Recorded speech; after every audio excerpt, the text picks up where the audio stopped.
Hello दोस्तों, नमस्कार। आप सभी साथियों का स्वागत है आपके अपने यूट्यूब चैनल एक्सेस एकेडमी पर। उत्तर प्रदेश ईसीसी ई एजुकेटर भर्ती में 75 जिलों से 10,684 पदों की भर्ती में धमाकेदार खबर निकलकर सामने आ रही है। सभी 75 जिलों के जिला बेसिक शिक्षा अधिकारियों को डीजी मैम की तरफ से बहुत ही महत्वपूर्ण आदेश जारी कर दिया गया है। इसके साथ साथ एफिडेविट, कार्यभार ग्रहण और डीबी फार्म का फॉर्मेट जारी हो गया है, उसके बारे में चर्चा करेंगे। और 10,684 और 8,800 पदों की भर्ती अलग अलग है क्या, इसको लेकर के बहुत डाउट बना हुआ है। और एक जिले में स्पेशल एजुकेटर भर्ती में आवेदन फॉर्म बनने शुरू हो गए हैं, जिसकी डिटेल जानकारी यहां पर आप सभी को मिलने वाली है। तो आप सभी से निवेदन है कि वीडियो को बिना स्किप किए हुए अंत तक देखें, जिससे वीडियो में शेयर की गई सारी जानकारी को आप आसानी से समझ सकें। वीडियो में आगे बढ़ने से पहले छोटी सी रिक्वेस्ट है, प्लीज वीडियो को लाइक करें, दोस्तों में शेयर करें। जितने भाई बहन चैनल पर पहली बार विजिट कर रहे हैं और अभी तक चैनल से नहीं जुड़े हैं, तो प्लीज चैनल को सब्सक्राइब करके बेल आइकन जरूर दबा लें आगे की लेटेस्ट और ऑफिशियल अपडेट पाने के लिए। तो आइए दोस्तों, शुरू करते हैं आज का यह वीडियो और देखते हैं ईसीसी ई एजुकेटर भर्ती प्रक्रिया से जुड़ी हुई धमाकेदार अपडेट का यह वीडियो। साथियों, सबसे पहले बात कर लेते हैं आप सभी की जो सबसे बड़ी डाउट है इस भर्ती को लेकर के, उसके बारे में। तो 10,684 पदों की भर्ती 2024 में विज्ञापित हुई थी और 8,800 पदों की भर्ती 2025 में विज्ञापित हुई है। अब बहुत सारे भाई बहन कंफ्यूज हैं, कह रहे हैं सर दोनों भर्तियां एक हैं या अलग अलग हैं। तो आपको बता दें, दोनों भर्तियां एक हैं, लेकिन अब इस प्रश्न पर आप सभी लोग कहेंगे कि सर 10,684 वाली भर्ती ईसीसी ई एजुकेटर्स के नाम से है और 8,800 पदों की भर्ती बाल वाटिका के नाम से है। तो आप सभी को बता दें, ये जो भर्तियां हैं ये दोनों भर्तियां एजुकेटर्स की हैं और ये जो कोलोकेटेड आंगनबाड़ी केंद्र हैं उनको अब नया नाम दिया गया है बाल वाटिका, न्यू एजुकेशन पॉलिसी 2020 के तहत। और इसलिए चाहे आप ईसीसी ई एजुकेटर्स भर्ती कह लीजिए, चाहे आप बाल वाटिका भर्ती कह लीजिए, चाहे आप प्री प्राइमरी शिक्षक भर्ती कह लीजिए, आप कुछ भी कह लीजिए, कोई फर्क यहां पर नहीं पड़ता है। तो यह कंफ्यूजन दूर हो गया होगा। और दोनों भर्तियां दोस्तों एक ही हैं, दोनों में ईसीसी ई एजुकेटर्स की नियुक्ति की जानी है और उन्हें बाल वाटिकाओं में ज्वाइनिंग दी जाएगी, वो शिक्षण का कार्य बाल वाटिकाओं में करेंगे। तो ये डाउट क्लियर हो गया होगा। वहीं अब आप सभी को बता दें, बहुत सारे जिलों से डॉक्यूमेंट वेरिफिकेशन के समय एक एफिडेविट लिया जा रहा है और एफिडेविट का फॉर्मेट जारी हो गया है। और इसके साथ साथ जब आप कार्यभार ग्रहण करने जाएंगे तो आपको कार्यभार ग्रहण कहाँ कराया जाएगा, उसका क्या प्रोसेस है, और डीबी फार्म उसकी भी ऑफिशियल फॉर्मेट जारी हो गया है। तो आप सभी लोग पहले उसके बारे में जानकारी देख लें, फिर 75 जिलों के लिए जो डीजी मैम का आदेश है उस पर बात करेंगे। तो दोस्तों, जैसा कि आप सभी लोग जानते हैं, जिन जिलों में डॉक्यूमेंट वेरिफिकेशन की प्रक्रिया हो रही, वहां पर 100 रुपए के स्टाम्प पर एक एफिडेविट आप सभी से मांगा जा रहा है और उसे नोटरी करा करके आप सभी को देनी है। तो यहां पर आप सभी लोग देख सकते हैं, इस तरीके से इंडिया नॉन जुडिशियल जो है स्टाम्प होगा, आपको मिलेगा। ये 100 रुपए का स्टाम्प होगा, इस पर आप एफिडेविट बनवाएंगे और उस एफिडेविट को आप इस तरीके से नोटरी करवाएंगे। यहां पर आप सभी लोग देख सकते हैं नोटरी लिखा हुआ है और इसको आप किसी भी तहसील या कचहरी से किसी भी कार्य दिवस में बनवा सकते हैं। 150 से 200 रुपए इसमें खर्चा आएगा और आपका आसानी से ये बन जाएगा। इसका फॉर्मेट जो है वो आप सभी लोग देख सकते हैं। तो दोस्तों, आप सभी लोग डीबी के लिए जो एफिडेविट ले जाएंगे और जो नोटरी करवाएंगे उसका यहां पर आप सभी लोग देख सकते हैं, ये शपथ पत्र का फॉर्मेट है। ये हरदोई जिले के लिए है और आप जिस जिले में आवेदन किए हैं उस जिले की डीबी के लिए अलग अलग आपको बनवाना होगा। इसका डिटेल यहां पर देख सकते हैं और इस फॉर्मेट को हम इस वीडियो के डिस्क्रिप्शन बॉक्स में दिए गए टेलीग्राम चैनल पर अपलोड कर देंगे। वहीं से आप इसका प्रिंट आउट निकलवा सकते हैं या इसे दिखा करके नया बनवा सकते हैं, क्योंकि आपके जिले का नाम यहां पर अलग होगा। ये चीजें आपको ध्यान रखनी है। और इसके साथ साथ जब आप डॉक्यूमेंट वेरिफिकेशन कराने जाएंगे तो आपको एक और फॉर्म भर करके ले जाना होता है, उसका भी फॉर्मेट आ चुका है। तो यहां पर आप सभी लोग देख सकते हैं उसके बारे में भी।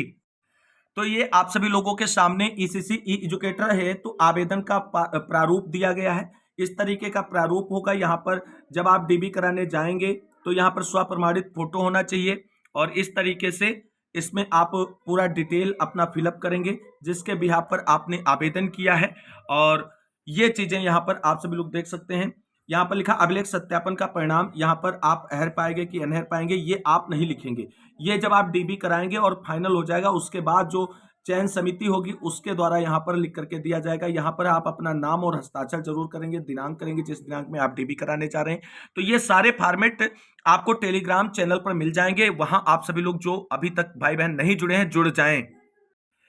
दोस्तों ये हमारा टेलीग्राम चैनल है, इसका लिंक आपको वीडियो के डिस्क्रिप्शन बॉक्स में मिल जाएगा या डायरेक्ट आप टेलीग्राम चैनल पर आकर के सर्च कर सकते हैं स्टडी विद डीएसएल जी और आप यहां पर जुड़ जाएं। यहां से हर ऑफिशियल अपडेट आपको समय समय पर मिलती रहती, ईसीसी ई एजुकेटर भर्ती से रिलेटेड जितने भी शासनादेश हैं भर्ती से रिलेटेड वो यहां पर आप सभी को मिल जाएंगे ऑफिशियल अप्रूव्ड के साथ, और भर्ती से रिलेटेड हर छोटी बड़ी लेटेस्ट अपडेट यहां पर आपको प्रोवाइड करा दी जाती है। तो जो भी भाई बहन नए जुड़े हैं जुड़ जाए फटाक से, क्योंकि कोई भी अपडेट आपके जिले से और आपकी भर्ती से संबंधित छूटने ना पाए, इसलिए यह प्रयास है कि आप सभी लोग यहां पर जुड़ जाएं। अब दोस्तों यहां पर बात कर लेते हैं कार्यभार ग्रहण के बारे में क्या बड़ी अपडेट है। तो दोस्तों आप सभी लोग जब डीबी कराएंगे उसके 10 से 15 दिन के बाद जब आपका स्कूल अलॉटमेंट की प्रक्रिया होगी, चॉइस फिलिंग होगी स्कूल के लिए, फिर स्कूल अलॉटमेंट हो जाएगा और आपको जब ज्वाइनिंग लेटर मिल जाएगा तो जब आप ज्वाइन करने जाएंगे तो सबसे पहले आपको बीआरसी पर जाना है। जो खंड शिक्षा अधिकारी होंगे उनको इस तरीके से एक प्रार्थना पत्र देना है सेवा में। खंड शिक्षा अधिकारी जिस ब्लॉक में आप जा रहे हैं उस ब्लॉक का नाम यहाँ पर लिखना होगा और जिस जिले में आप नौकरी पा रहे हैं उस जिले का नाम यहाँ पर लिखेंगे और फिर नीचे इस तरीके से विषय होगा ईसीसी ई एजुकेटर पद ग्रहण करने हेतु प्रार्थना पत्र, और यहाँ पर महोदय और सबने निवेदन है कि मैं, और यहाँ पर आप अपना नाम, पिता का नाम, निवास, पूरा पता, मुझे ईसीसी ई एजुकेटर पद पर नियुक्ति प्रदान की गई, मैं नियत तिथि को पद ग्रहण करना चाहता हूं या चाहती हूं, अतः आपसे निवेदन है कि कृपया मेरा पद ग्रहण स्वीकार करने की कृपा करें तथा आवश्यक कार्रवाई करने का कष्ट करें।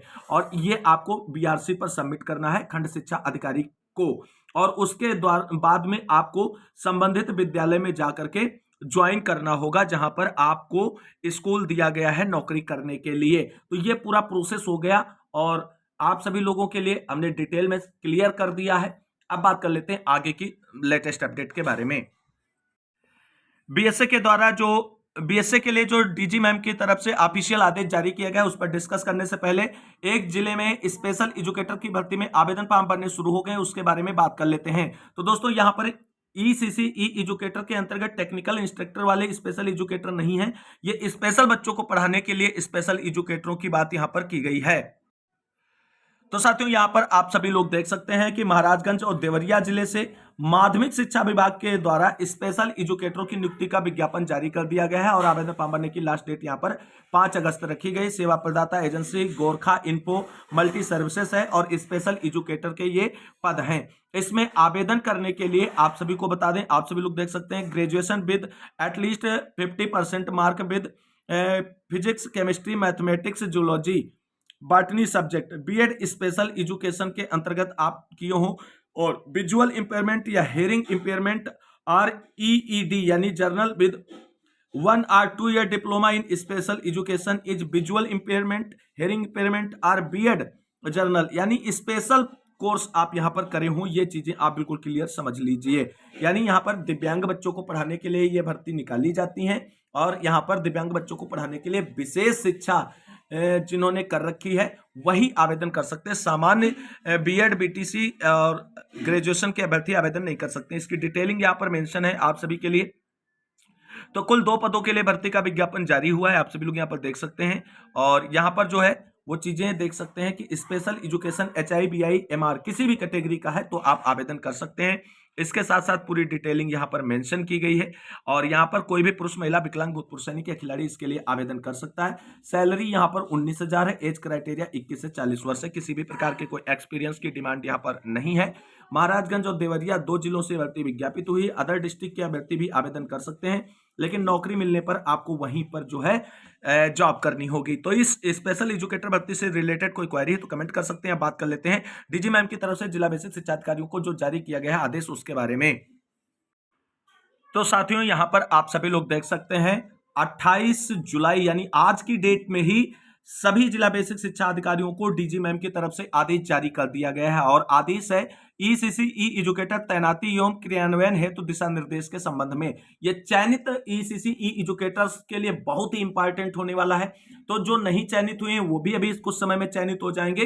तो ये सभी लोग वीडियो देखें और सभी भाई बहनों तक शेयर कर दीजिए। यहाँ पर देख सकते हैं राष्ट्रीय शिक्षा नीति 2020 ने आधारभूत साक्षरता और संख्या ज्ञान के लिए प्रारंभिक बाल्यावस्था देखभाल एवं शिक्षा ईसीसी को प्राथमिकता दी है।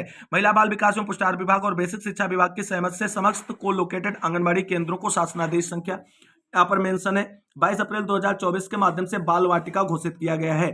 साथ ही शासनादेश पूरा यहाँ पर मेंशन है। दिनांक 26 जुलाई 2024 एवं दिनांक 27 जून 2025 को प्रदेश के 19,484 जिसमें 10,684 और 8,800 बाल वाटिका को लोकेटेड आंगनबाड़ी केंद्रों वाले प्राथमिक और कंपोजिट विद्यालयों में ईसीसी ई एजुकेटर सेवा प्रदाता के माध्यम से संविदा पर तैनात किए जा रहे हैं। उपयुक्त के क्रम में ईसीसी ई एजुकेटर द्वारा सफलतापूर्वक बाल वाटिका के संचालन हेतु दिशा निर्देश निम्नवत हैं। विद्यालय में खेल एवं गतिविधि आधारित शिक्षण हेतु कक्षा या निर्धारित स्थल की तैयारी। कक्षा कक्ष में निम्नलिखित सुविधाएं व्यवस्थाएं सुनिश्चित की जाए। तैयारी के लिए विभाग द्वारा प्री प्राइमरी हेतु प्रदत्त संसाधनों एवं एजुकेटर द्वारा बनाई गई सामग्री के अतिरिक्त विद्यालय में उपलब्ध संसाधनों आदि का उपयोग किया जाए। प्रिंट रिच वातावरण, ऐसा वातावरण जहां छोटे बच्चों को विभिन्न प्रकार की सामग्रियों के साथ विभिन्न गतिविधियों के माध्यम से सहभागिता करने का अवसर मिलता है। प्रिंट समृद्ध सामग्री एजुकेटर एवं बच्चों द्वारा स्वयं निर्मित या तैयार की जा सकती है और कक्षा में विभिन्न स्थानों पर प्रदर्शित की जा सकती है जिससे बच्चे उससे निरंतर सीख सकें। लर्निंग कॉर्नर्स, गतिविधि आधारित शिक्षण पद्धति में लर्निंग कॉर्नर का प्रयोग बच्चों के सामाजिक, संवेगात्मक, संज्ञानात्मक, शारीरिक एवं सूक्ष्म मांसपेशियों के समग्र विकास में सहायक होता है। आगे लर्निंग कॉर्नर बनाने हेतु सुझाव क्या है? तो किताब पढ़ने का कॉर्नर, इस कोने में चित्र पुस्तकें, चित्र कार्ड और बाल साहित्य हो सकता है। इस कोने के माध्यम से बच्चों को पुस्तकों के माध्यम से देखने, सुनने और समूह में बच्चों के साथ अपने विचार साझा करने के अवसर मिलेंगे। ब्लॉक कॉर्नर क्या होगा? तो इसमें आप सभी लोग देख सकते हैं, इस कोने में हम ब्लॉक्स, पहेलियां, मोती, पेगबोर्ड, मिलान करने, वर्गीकरण की सामग्री आदि की व्यवस्था कर सकते हैं। संज्ञानात्मक विकास के साथ साथ संख्या ज्ञान के लिए ऐसी सामग्री का उपयोग करने हेतु गतिविधियां बहुत प्रभावी होती हैं।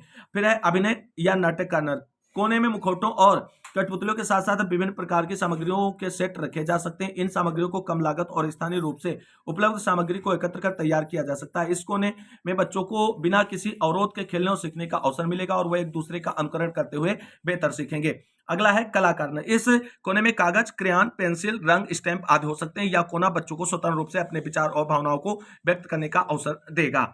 वहीं यहाँ पर देख सकते हैं IIT गांधीनगर द्वारा विकसित वंडर बॉक्स का प्रयोग ईसीसी ई एजुकेटर द्वारा अनिवार्यता किया जाए। लर्निंग कॉर्नर तैयार करने हेतु प्रधानाध्यापक संबंधित विद्यालय द्वारा आवश्यक सहयोग प्रदान किया जाएगा।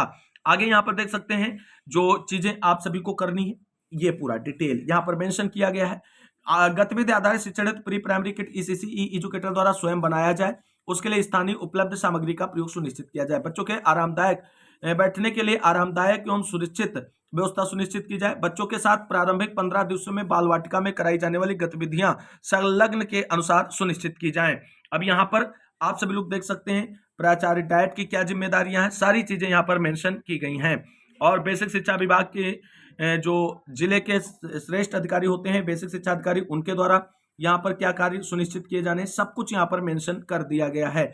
और इसी तरीके से आगे यहाँ पर जिला समन्वय, खंड शिक्षा अधिकारी, ARP, SRG, नोडल शिक्षक संकुल और प्रधानाध्यापक सभी के कार्यों को विस्तार पूर्वक यहाँ पर स्पष्ट रूप से मेंशन किया गया है। सबसे बड़ी है एजुकेटर जो आप बने हैं उनकी उपस्थिति एवं अवकाश।